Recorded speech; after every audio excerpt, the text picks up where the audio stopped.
Hello दोस्तों, welcome to the affairs guru channel. Today we are going to discuss. आज हम जो भी डिस्कस करने जा रहे हैं वो हिंदी के बारे में है। हिंदी का विकास कैसे हुआ और बोलियां क्या क्या हैं, हिंदी और अपभ्रंश का क्या संबंध है, देवनागरी लिपि क्या देवनागरी लिपि क्या है और देवनागरी वर्णमाला क्या है, व्यंजन के भेद और प्रकार। क्या आप लोग जानते हैं कि हिंदी के जो नेटिव स्पीकर हैं वो 260 मिलियन है, मीन्स 26 अरब अरब लोग हैं जो कि हिंदी बोलते हैं। चलो हम अब ये जानते हैं कि हिंदी का विकास कैसे हुआ। हिंदी भाषा का विकास 1000वीं ईस्वी के आसपास अपभ्रंश से हुआ। अपभ्रंश क्या है? अपभ्रंश ये है पुरानी हिंदी।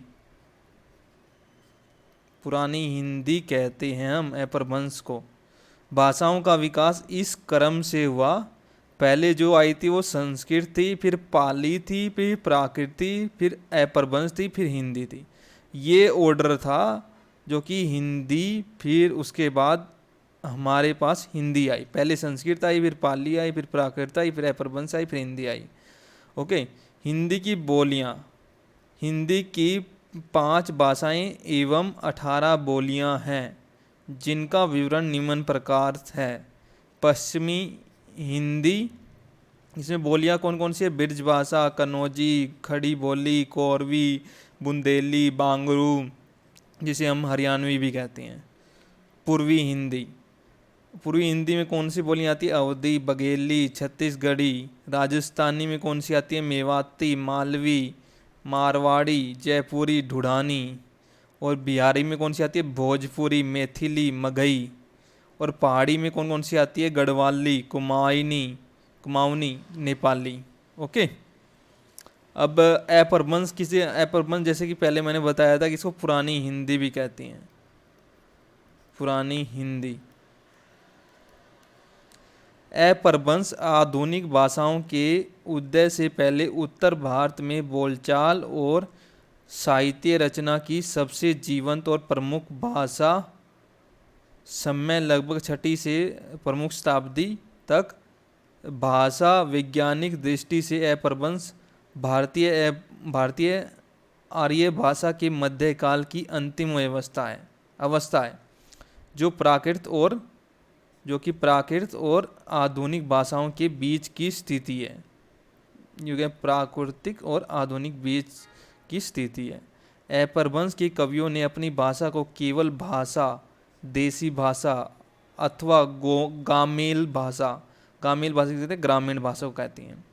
परंतु संस्कृत के व्याकरणों और अलंकार ग्रंथों में उस भाषा के लिए प्राय अपभ्रंश तथा कहीं कहीं अपभ्रष्ट भी संज्ञा का प्रयोग किया गया है। इस प्रकार अपभ्रंश नाम संस्कृत के आचार्य को दिया गया। अब समझ में आइए क्या होता है अपभ्रंश। ओके। हिंदी और अपभ्रंश का संबंध क्या है कि अपभ्रंश के विभिन्न अक्षेत्रीय रूप हैं। इससे हिंदी और उसकी बोलियों का विकास हुआ। पहली जो अपभ्रंश है वो शोरसेनी अपभ्रंश है, जिसमें पश्चिमी हिंदी, राजस्थानी, गुजराती, पहाड़ी आती है। फिर दूसरी है केकई अपभ्रंश जिसमें लहंदा, ये है लहंदा। वर्तमान में यह भाषा पाकिस्तान के कुछ भाग में बोली जाती है, लहंदा। टक्का अपभ्रंश पंजाबी आती है इसके अंदर। और ब्राचड़ अपभ्रंश इसके अंदर सिंधी आती है। और महाराष्ट्री अपभ्रंश इसके अंदर मराठी आती है। एक मागधी अपभ्रंश थी, बिहारी, बगुला, उड़िया, असमिया आती है इसके अंदर। अर्धमागधी अपभ्रंश के अंदर क्या से पूर्वी हिंदी आती है। हिंदी खड़ी बोली पर आधारित भाषा का विकास सोरमनी अपभ्रंश से 1000 ईस्वी इसके आसपास हुआ। इस प्रकार हिंदी जो हमारी भाषा है वो 1000 वर्ष पुरानी भाषा है। अब देवनागरी लिपि क्या होती है भाई? भाषा को लिखने के लिए जिन ध्वनि संकेतों का प्रयोग किया जाता है उन्हें लिपि कहते हैं। प्रत्येक भाषा की अपनी लिपि होती है। देवनागरी लिपि का प्रयोग हिंदी, संस्कृत, मराठी, नेपाली भाषाओं को लिखने में किया जाता है। देवनागरी लिपि का विकास ब्राह्मी लिपि से हुआ।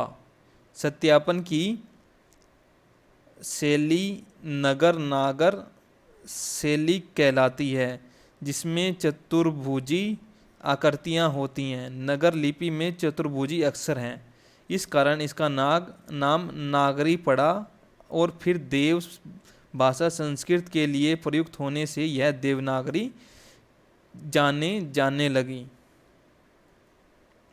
अब इसमें देवनागरी वर्णमाला है, इसमें जो स्वर हैं वो 11 स्वर हैं, और जो व्यंजन है वो व्यंजन कितने हैं? 41।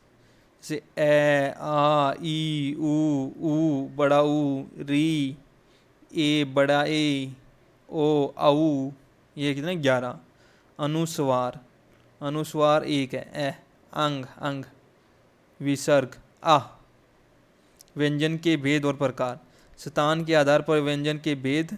उच्चारण के स्थान मुख के विभिन्न अवयवों के आधार पर, जैसे कंठ यूज करते हैं हम, तालु यूज करते हैं, उनके आधार पर व्यंजन के भेद है। जैसे कंठ है, कंठ क्या होता है? गले से, जैसे कै, ख, ग, ढ, ये सारे गले से निकलते हैं। तालु है जो तालु से निकलते हैं, च, छ, ज, झ, य, स, जो कि 7 हैं। मूर्धन्य तालु के मुर्दा भाग से निकलते हैं, ट, ठ, ड, न, ड, ध, स, जो कि 8 हैं। और जो दंत है, दांतों के मूल से निकलते हैं,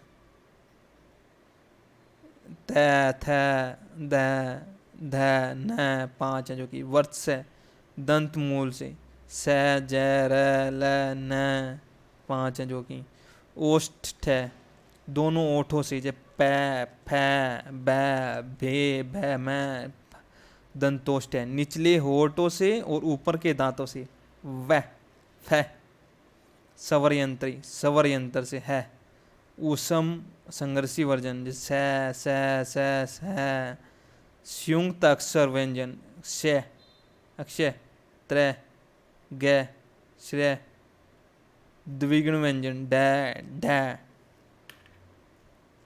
अब इसमें कुछ नोट हैं, जो कि देवनागरी वर्णमाला है, उसमें 52 वर्ण हैं, जो कि 11 स्वर हैं और 41 व्यंजन हैं।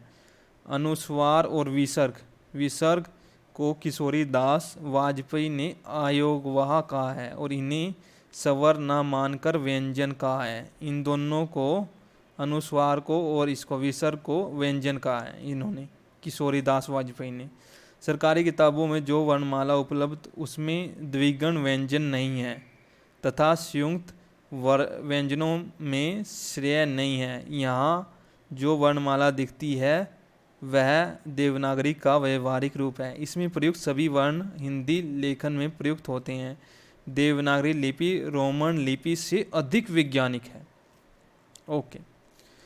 ओके गाइस, मुझे लगता है कि आप लोग समझ चुके हैं। सो धन्यवाद। Please subscribe the channel and like the video. Thank you everyone.